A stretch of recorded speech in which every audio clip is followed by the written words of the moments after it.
தமிழர்களுக்கு வணக்கம். ஊடகங்கள் இடத்துல வளவனோட நினைச்சிருக்கோம். வணக்கம் வளவன். வணக்கம் சார்.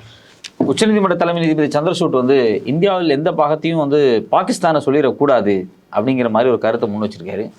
ஏன் அந்த கருத்தை அவர் திடீர்னு சொன்னார்? இதுக்கு முன்னாடி என்ன நடந்துட்டு இருக்கு? என்ன வழக்க மையமாக வச்சு இது சொல்லப்பட்டது? இல்லை, இது பிரதமர் மோடியிலிருந்து கீழே இருக்கக்கூடிய கடைக்கோடியில் இருக்கக்கூடிய பாஜக தொண்டன்லேருந்து அத்தனை பேருக்குமான ஒரு எச்சரிக்கை. ஆனால் கான்டெக்ஸ்ட் பார்த்தீங்க அப்படின்னா, ஒரு நீதிபதியை கண்டிக்கக்கூடிய வகையில், எச்சரிக்கக்கூடிய வகையில் உச்சநீதிமன்றத்தினுடைய 5 நீதிபதிகள் அமர்வு சொன்ன வார்த்தை தான்.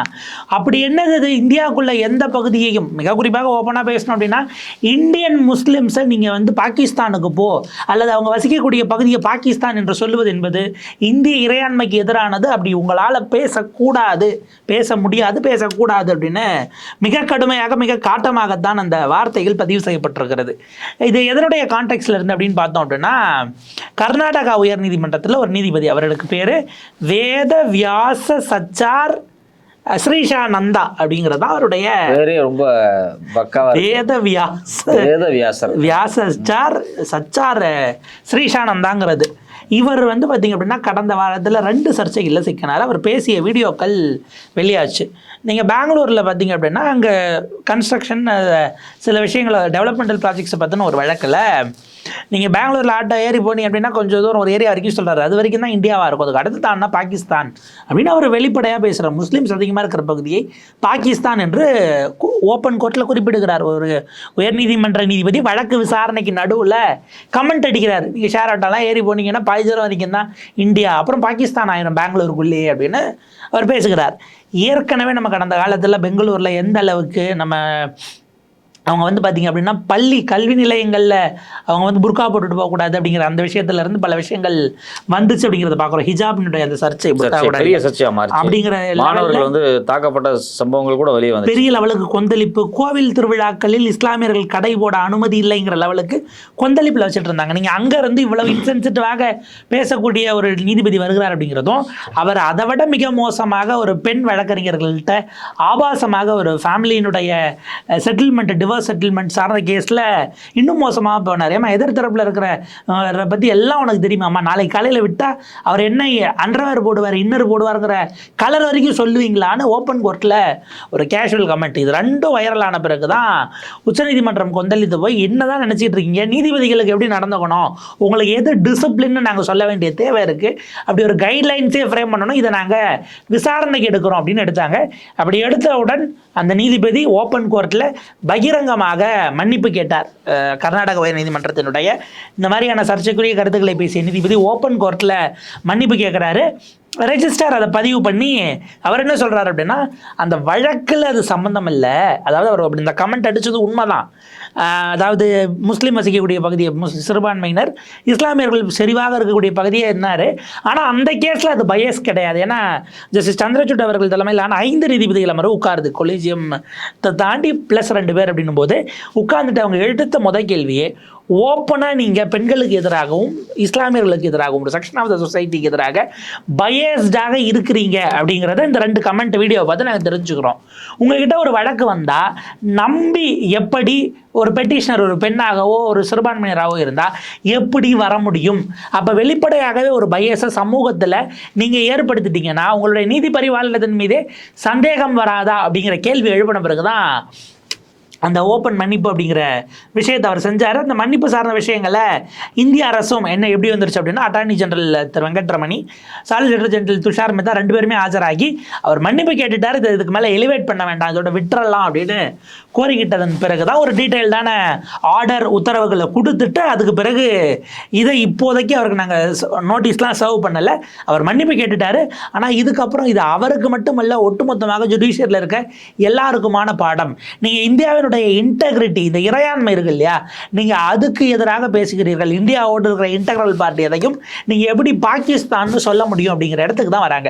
நம்ம இன்னொரு வகையில் பார்க்கணும் அப்படின்னா, தொடர்ந்து ஒரு வேலை நடந்துட்டு இருக்கு இல்லையா, இந்தியன் முஸ்லீம்ஸை அவங்க முதல்ல, அவங்கள பொறுத்த வரைக்கும் அவங்க இந்தியன் முஸ்லீம்ஸ், முதல்ல இந்தியன் அப்புறம் முஸ்லீம்ஸ் இருக்கிறவங்கள இல்லை இவங்க இந்தியாவுக்கு விசுவாசமாக இல்லை என்கிற ஒரு கட்டமைப்பை தொடர்ந்து விஷம பிரச்சாரமாக இந்துத்துவ அமைப்புகள், ரைட் விங் ஃபோர்ஸஸ் செஞ்சு கொண்டிருக்கக்கூடியதுக்கும் சேர்த்து விழுந்திருக்கக்கூடிய ஒரு கமெண்ட்டாக ஒரு அடியாகத்தான் நம்ம இதை பார்க்க முடியும். இதில் என்ன அப்படின்னா, இதில் கோர்ட்டு ஒரு விதமான, அதாவது உயர்நீதிமன்றம் தான், கான்ஸ்டியூஷனல் கோர்ட்டு தான், பட் அவங்கள நம்ம அப்படி போகிற போக்கில் விட்டுற முடியாது. கர்நாடக உயர்நீதிமன்றம் ஒரு வேலை பண்ணுச்சு, என்ன தெரியுமா? இந்த வீடியோ வைரல் ஆயிடுச்சுங்க, வெளியில் போய் வைரல் ஆயிடுச்சு. லைவ் ஸ்ட்ரீமிங் பண்ணுறதுக்கான ப்ராசஸ் இருக்குது. அவசரமாக ஒரு பெட்டிஷன் போடப்பட்டு ஒரு தனி நீதிபதி கர்நாடக ஹைகோர்ட்டில் அந்த வழக்கை எடுத்து, அதாவது பர்மிஷன் இல்லாமல் இல்லீகலாக கோர்ட்டில் பேசிக்கிட்ட அந்த கான்வர்சேஷனை கட் பண்ணி போட்டுட்டதுனால ட்விட்டர், ஃபேஸ்புக், யூடியூப்ல இருந்து அந்த வீடியோவை நீக்கணும்னு உத்தரவு பிறப்பிக்கிறாங்க. அதை விட மிக முக்கியமானது, லைவ் ஸ்ட்ரீமிங்கே கொஞ்சம் நாளைக்கு ஹோல்டு பண்ணிடலாம், ஒளிபரப்ப வேண்டாம் அப்படின்னுட்டு ஒரு மிக மிக மோசமான ஒரு முடிவுக்கு அவங்க வராங்க. அதாவது அவர் இப்போ நம்ம ஒரே கேள்வி தான் கேட்குறோம். இந்த வீடியோ வெளியில் வர்றதுக்கு முன்னாடி நான் தவறாக பேசிட்டு அவர் மன்னிப்பு கேட்டு ஏற்கனவே பதிவு பண்ணிட்டாரு, வெளியில் வந்த பிறகு இல்லைங்க அது அப்பயே ஷார்ட் ஆகிடுச்சுன்னா வேற. வீடியோ வெளியில் வர்றதுக்கு வந்து அவர் மன்னிப்பு கேட்பதற்கு முன்பாக வரைக்கும் இது எத்தனை நாளைக்கு முன்பாக நடந்ததுங்கிறது நமக்கு தெரியல. அப்படி வந்திருந்து ஒரு வாரம்னு வச்சுக்கோங்களேன். அப்போ அந்த ஒரு வாரமும் கூட அவர் அது தவறுனே உணராமல் தான் இருந்திருக்கிறார் அந்த நீதிபதி. குறைஞ்சபட்சம் அவர் ஒரு டிரான்ஸ்ஃபர் ஆச்சுங்க. நம்ம ஊர்லலாம் டிபார்ட்மெண்டல் ஆக்ஷன்னு சொல்லுவாங்க, குறைஞ்சபட்சம். சரி, அஃப்கோர்ஸ் அது நீதி பரிபாலனத்துக்குள்ளே வருது, ஜட்ஜஸோட பர்செப்ஷன் விட்டுறலாம். ஆனால் வீடியோ வெளியில் வந்துச்சுன்னா லைவ் ஸ்ட்ரீமை கட் பண்ணணுங்கிறதும் 3 பேருக்கும் உத்தரவு போயிருக்கு. ஃபேஸ்புக், யூடியூப், ட்விட்டரில் வீடியோஸ் இருக்கக்கூடாது, ஃபுல்லாக டெலீட் பண்ணணும்னு உத்தரவு போட்டிருக்காங்க. அதை விட முக்கிய, லைவ் ஸ்ட்ரீமை முடக்குறீங்க அப்படின்னா நாங்கள் உள்ளே பேசுகிறத வெளியில் தெரியாமல் பாதுகாத்துக்கிட்டா போதும், நாங்கள் இப்படி தான் பேசுவோம் என்று கர்நாடக உயர்நீதிமன்றம் பொது வெளிக்கு வரக்கூடாது, ஊடக வெளிக்கு வரக்கூடாது, மக்களுக்கு போய் சேரக்கூடாது என்கிற எண்ணத்தில் இதை மறைக்கிறதுக்கு வருதாங்கிற கேள்வியை சாமானியர்கள் எழுப்பதான் செய்வாங்க. இப்போ இதில் கூட பார்த்தீங்கன்னா சந்திரசூட் என்ன சொல்கிறார் அப்படின்னா, நீதிமன்ற நடவடிக்கைகளை கண்காணிப்பதில் சமூக ஊடகங்கள் அதிக பங்கு வகிக்கும் பட்சத்தில் நீதிபதிகளின் கருத்துக்கள் நீதிமன்றத்தின் மாண்புடன் ஒத்துப்போக வேண்டும், அது அவசியம் அப்படிங்கிறாரு.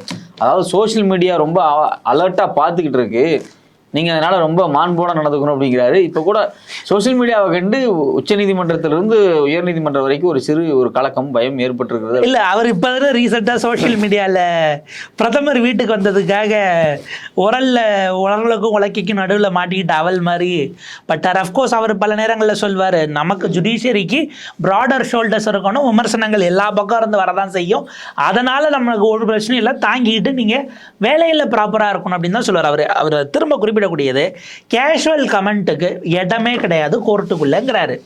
ஏன்னா அவர் அடித்த 2 கமெண்ட்டுமே கேஷுவலாக அடித்தது தான், ரொம்ப கூலாக வழக்கு விசாரணைக்கு நடுவில் இந்த போகிற போக்கில், ஏதாவது நம்ம கலக்க போவது யார், ஜட்ஜஸ் மாதிரி உட்காந்துக்கிட்டு பர்ஃபார்ம் பண்ண விடாமல் குறுக்க இவங்க ஏதாவது பேசிக்கிட்டு இருப்பாங்க. ப்ராப்பர்ட்டி காமெடியிலேருந்து எல்லா வேலையும் பண்ணுவாங்கல்ல, இந்த வேலையை 2 லாயர்ஸ் வாதாடிக்கிட்டு இருக்கும்போது ஜட்ஜு செய்யலாமாங்கிற ஒரு விஷயம் இருக்குது. பல நேரங்களில் அது இன்ட்ராக்ஷன் ஆகோ அல்லது பாயிண்ட்டை சீக்கிரம் முடிக்கிறதுக்கோ அப்படி நடக்கிற கான்வர்சேஷன் வேறு. நீங்கள் அது கவுண்டர் கொடுக்குற கமெண்ட் அடிக்கிற மாதிரி உட்கார்றதுங்கிறதே ஆப்வியஸாக அது ஏற்கத்தக்கதா. அதை தாண்டி கேஷுவல் கமெண்ட்டுக்கு அங்கே வேலை இல்லை.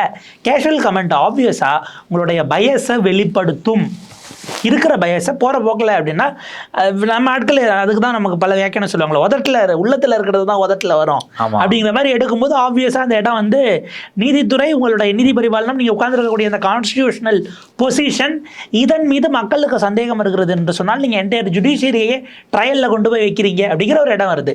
அதனோடு சேர்த்து சந்திரன் சொல்லுகிறார், ஓரளவுக்கு சிறிய வெளிச்சம் வருகிறது என்பது உள்ளே இருக்கக்கூடிய விஷயங்களை வெளியில் காட்டுதுன்னா நீங்கள் அந்த வெளிச்சத்தை அடைக்கக்கூடாது, இன்னும் கூடுதல் வெளிச்சத்தை கொடுப்பது தான் சொல்யூஷன் ஆகும்னு பேசுகிறார். அதாவது லைவ் ஸ்ட்ரீமிங் அதிலிருந்து வீடியோ கட்டாயி வெளியில் போகுது அப்படின்னா லைவ் ஸ்ட்ரீமிங் யாரும் போடக்கூடாதுன்னு கட் பண்ணக்கூடாது, இன்னும் கூடுதல் டிரான்ஸ்பரன்சியோட. ஏன்னா நீங்கள் இன்னைக்கு லைவ் ஸ்ட்ரீமிங் வந்திருப்பது என்பது மிகப்பெரிய ஒரு அட்வான்டேஜ். இன்னைக்கு ஒரு லா ஆஸ்பிரண்டாக இருக்கக்கூடியவர்கள், ஊடகவியலாளர்கள், கிரேட்டஸ்ட்டு பாலிட்டிஷியன்ஸாகவோ அல்லது அட்வொகேட்ஸாகவோ இருக்கக்கூடியவங்க கான்ஸ்டியூஷனல் பெஞ்சில் இருந்து நீங்கள் அத்தனை முக்கியமான வழக்குகளையும் பார்க்க முடியும். உதாரணத்துக்கு நேற்றைக்கு சித்தராமையாவினுடைய வழக்கு அதே கர்நாடக ஹைகோர்ட்டில் வருது. ஜஸ்டிஸ் நாகபிரசன்னா ரொம்ப ஒரு அழகான ஜட்ஜ்மெண்ட்டை கொடுக்குறாரு. கவர்னர் எல்லாவற்றிலும் கேபினட்டினுடைய முடிவை கேட்டு தான் செயல்படணும், ஆனால் முதலமைச்சரின் மீது ஒரு குற்றச்சாட்டு வரும்போது அவருடைய மைண்டை அப்ளை பண்ணி அவரால் இண்டிபெண்ட்டாக கொடுக்க முடியும் அப்படிங்கிற ஜட்ஜ்மெண்ட். அது கிட்டத்தட்ட ஒரு 160 பக்கத்தை தாண்டின ஜட்ஜ்மெண்ட். அதில் பல விஷயங்களை அவர் கோட் பண்ணுறாரு, இதற்கு முன்பாக நடந்ததெல்லாம் கோட் பண்ணுறாரு. ஆனால் அது ஒரு லைவ் ஸ்ட்ரீமிங்கில் வரும்பொழுது அங்கே அதனுடைய ஈக்குவேஷனே வேறவாக இருக்கிறது. இன்னும் சொல்ல போனால் ஒரு ப்ராப்பரான டிபேட் அது ஒர்க் பண்ணுது. ஒரு நீதிமன்றம் எப்படி செயல்படும் என்று நீங்கள் பல நேரங்களில் இன்றைக்கும் சட்டத்துறையில் அந்த மாணவர்களுக்கு ஒரு கான்ஸ்டியூஷனல் டிபேட்ஸ் எல்லாம் வரும்போது அது கூடுதல் இன்ட்ரெஸ்டிங்கானதாக இருக்குங்கிறத பார்க்குறோம். அதை தாண்டி நீங்கள் எப்படி நடந்து கொள்ள வேண்டும்னு இந்தியாவில் இருக்க எல்லாருக்கும் சொல்கிறீங்கல்ல, பியூரோக்ராட்ஸ்க்கு சொல்கிறீங்க. நீங்கள் நினச்சா ஒரு சீஃப் செக்ரட்டரி சமன் பண்ணி வர வைக்க முடியும், வரலன்னா கண்டெம்ட்டை கொடுத்து கைது பண்ணி கூப்பிட்டுட்டு வாங்கன்னு கூட உங்களால் சொல்ல முடியும். டாப் மோஸ்ட் பியூரோக்ராட்ஸ் எல்லாரையும் வர வைக்கலாம், பொலிட்டீஷியன்ஸ் உங்களால் வர வைக்க முடியும், லெஜிஸ்லேட்டர்ஸ் ஓகே, எக்ஸிக்யூட்டிவ் ஓகே, ஜுடிஷியரிலே உங்களுக்கு கீழே இருக்கிறவங்களுக்கு மேலே உங்களால் சோமோட்டோ எடுக்க முடியும். எல்லாருக்கும் நீங்கள் எப்படி இருக்கணும்னு கைட்லைன்ஸ் கொடுக்குறீங்க அப்படின்னா உங்களை யார் ஜட்ஜ் பண்ணுறாங்கிற அந்த ஒரு ஸ்பேஸ் இருக்கு இல்லையா, உங்களை ரெகுலேட் பண்ணிக்கிறதுக்கு நீங்கள் வரல அப்படின்னா சமூக ஊடகங்களிடமிருந்து மக்களிடமிருந்து அந்த இன்புட்ஸ் வரதான் செய்யும். அதை நீங்கள் வாங்கிக்கணும் அப்படிங்கிறது தான். எனக்கு என்ன ஒரே ஒரு பர்சனல் இதில் ஒரு மாற்று கருத்து அப்படின்னா, நீங்கள் அதை வந்து விமர்சிக்கிறார்கள் என்பதற்காக லைவ் ஸ்ட்ரீமை கட் பண்ணக்கூடாது அப்படின்னு அவர் சொல்லியிருக்கிறாரு. கட்டாயம் லைவ் ஸ்ட்ரீமாக மேண்டேட் ஆகணும் அப்படின்னு ஒரு விஷயத்தை கூடுதலாக சொல்லியிருந்தால் பல விஷயங்கள் நமக்கு தெரிய வந்திருக்கும். ஏன்னா ஆப்வியஸாக பல நேரங்களில் ரொம்ப மினிமலான ஆட்களை தான் கோர்ட்டுக்குள்ளே அனுமதிச்சு அவங்க அங்கேருந்து செய்திகளை சேகரித்து அப்டேட் பண்ணுற அந்த ப்ராசஸ்க்குள்ளே இருப்பாங்க. சீனியர் மோஸ்ட் ரிப்போர்ட்டர்ஸ் தான் பல நேரங்களில் அங்கே இருக்கக்கூடியவர்களாக இருக்கும். கோர்ட்டுக்கு வளாகத்தில் இருந்துட்டு ஒரு ஜூனியர் பெஞ்ச் உள்ளே இருந்து வாங்கி நியூஸ்க்கு கொடுக்கறதுங்கிறது தனி, லைவ்லா பாரன் பெஞ்ச் இவங்க ஃபுல்லாக அடிக்கிறாங்க. ஆனால் சில விஷயங்கள் எல்லாம் அந்த லீகல் வான்சஸ் எல்லாம் உள்ள எல்லாருக்கும் ஓப்பன் வெளியில் போகிற இன் கேமரா இதை தவிர பல ரொம்ப ஹைப்பர் சென்சிட்டிவான விஷயங்கள் மட்டும் இன் கேமராவில், இப்போ ஒரு கொடூரமான பாலியல் ரீதியாக சின்னப்படக்கூடிய வழக்குகள், இதிலெல்லாம் பாதிக்கப்பட்டவருடைய ஐடென்டிட்டி வெளியில் வரக்கூடாது, அந்த வழக்கினுடைய ப்ராசஸ் மட்டும் வரணுங்கிற நேரத்தில் நம்மளால புரிஞ்சுக்க முடியுது. மீதி எல்லாத்தையும் ஓப்பன் கோர்ட்டில் கொண்டு வந்து வைங்க. ஏன்னா நீங்கள் எல்லாரையும் கேள்வி கேட்குற இடத்துல இருக்கும் பொழுது உங்களுடைய வெளிப்படைத்தன்மை இன்னும் கூடுதலாக இருக்கணும். அப்போ தான் மக்களுக்கு நீதித்துறையின் மீதே ஒரு நம்பிக்கை வரும். இதெல்லாம் கம்ப்ளீட்டாக ஜட்ஜஸ்க்கான ஓரியன்டானது. இன்னொரு பக்கம் பார்த்தோம் அப்படின்னா, இந்தியா ஒரு செக்யூலர் நேஷன் கிடையாதுன்னு நம்முடைய ரவீந்திர நாராயண ரவி இருக்கார் இல்லையா, இந்த பதவி காலம் முடிந்தும் இன்னமும் எப்படி அவர் நீடிக்கிறாரே தெரியாமல் ஒருத்தர் இருந்துக்கிட்டு தமிழ்நாட்டினுடைய மக்களின் வரி பணத்தில் இங்கே தமிழ்நாடு அரசினுடைய கஜானாவின் செலவில் பிரசங்கங்கள் நடத்தி கொண்டிருக்கக்கூடிய நம்முடைய மேதகு ஆளுநர் ரவீந்திர நாராயண ரவி அவர்கள் போன்றவர்கள்லாம் இன்னும் அபத்தமாக பேசிக்கிட்டு இருக்கிறாங்க. அவர் அங்கே பாகிஸ்தான்னு சொன்னதும் இவர் இந்தியாவுக்கு செக்யூலரிசம் தேவையில்லைங்கிறதும் ஒரே இடத்துல ஒரே மைண்ட் செட்டுக்குள்ளே வந்து நிற்கக்கூடிய விஷயமாக இருக்கிறது. இந்த அடிப்படையே நீங்கள் கமிஷனாக ரைஸ் பண்ணுறீங்க அப்படின்னா அது மிக மிக அபாயகரமானது. உச்சநீதிமன்றம் கடந்த காலத்தில் பல முறை சொல்லிடுச்சு, செக்யூலரிசம் என்பது வார்த்தையை சேர்க்கறதுக்கு முன்னாடியும் இந்த கான்ஸ்டியூஷன் செக்யூலரிசம் தான் என்னைக்கு ரிப்பப்ளிக்காக நம்ம அறிவித்து கொண்டோமோ, நம்ம கான்ஸ்டியூஷனை அடாப்ட் பண்ணிக்கிட்டு 26 ஜனவரி 1950 இது செக்யூலர் கண்ட்ரி தான், அந்த வேர்டை சேர்க்கலனாலும் இது செக்யூலர் தான். ஏன்னா அதுக்கு முன்னாடி உங்களால் இந்த நாட்டை இந்து ராஷ்டிராவை அறிவிக்க முடியல, ஏன்னா செக்யூலரிசம் அதனுடைய கோர் எசன்ஸாக இருந்துச்சுங்கிறாங்க இல்லையா. இந்த மாதிரியான விஷயங்கள் இவர்களை போன்ற விஷயங்கள் எவ்வளவு ட்ரை பண்ணாலும் கான்ஸ்டியூஷனுடைய அந்த பேசிக் ஸ்ட்ரக்சர் அப்படிங்கிறது தான் அடிப்படையாக இருந்து எல்லாருக்குமாக ஜட்ஜஸும் அதுக்கு அதன் மீது தான் அவர்கள் பதவி பிரமாணம் எடுக்கிறார்கள், அதன்படி தான் அவர்கள் செயல்பட்டாக வேண்டும்ங்கிறதுக்கு இது மற்றும் ஒரு உதாரணமாக நம்ம பார்க்கலாம். ஒரு 5 நீதிபதிகள் அமர் உட்கார்ந்து இதை இமீடியட்டாக கிளியர் பண்ணது அப்படிங்கிறது ஏற்கத்தக்கது, வரவேற்கத்தக்கது அப்படின்னு நம்ம பார்க்கணும். இப்போ பார்த்தீங்க அப்படின்னா, இப்போ உச்சநீதிமன்றம் தலையிட்டு நீதிபதிகள் மேலே ஒரு நடவடிக்கை எடுக்கணும் அப்படிங்கிற இடத்துக்கு வர்றாங்க. இப்போ ரவி வந்து இப்படி பேசியிருக்காரு, ரவி மேலே மத்திய அரசாங்கம் நடவடிக்கை எடுக்குமா, இல்லை நேரடியாகவே இதை வந்து ஒரு சூமோட்டோ எடுத்து உச்சநீதிமன்றம் இந்த விஷயத்தில் இன்வால்வ் ஆக முடியுமா? ஏன்னா அவர் பேசுனது வந்து கான்ஸ்டியூஷனுக்கு எதிரானது. ஒரு கான்ஸ்டியூஷனுடைய ஒரு நாமினல் மெம்பராக இருக்கக்கூடிய ஒரு கவர்னர் ஏன் இது மாதிரி பேசியிருக்காரு, அவர் மேலே என்ன நடவடிக்கை எடுப்பாங்க, எடுக்கிறதுக்கான ஸ்பேஸ் என்ன இருக்குது? இல்லை, அவர் வந்து அவர் ஹிஸ் மாஸ்டர்ஸ் வாய்ஸை தான் பேசுகிறாரு. நம்முடைய பிருந்தா காரத் அவர்கள் சொன்னது மாதிரி அவருடைய மாஸ்டராக இருக்கும் ஆர்எஸ்எஸ் இத்தனை வருடங்களாக என்ன நம்பிக்கொண்டிருக்கிறதோ, என்ன நினைத்து கொண்டிருக்கிறதோ அதைத்தான் அவர் வெளியில் பேசுகிறாரே தவிர இதை குட்டியை விட்டு ஆழம் பார்க்குற வேலை அப்படின்னு ஒரு உதாரணமாக தான் நம்ம பார்க்கணும்.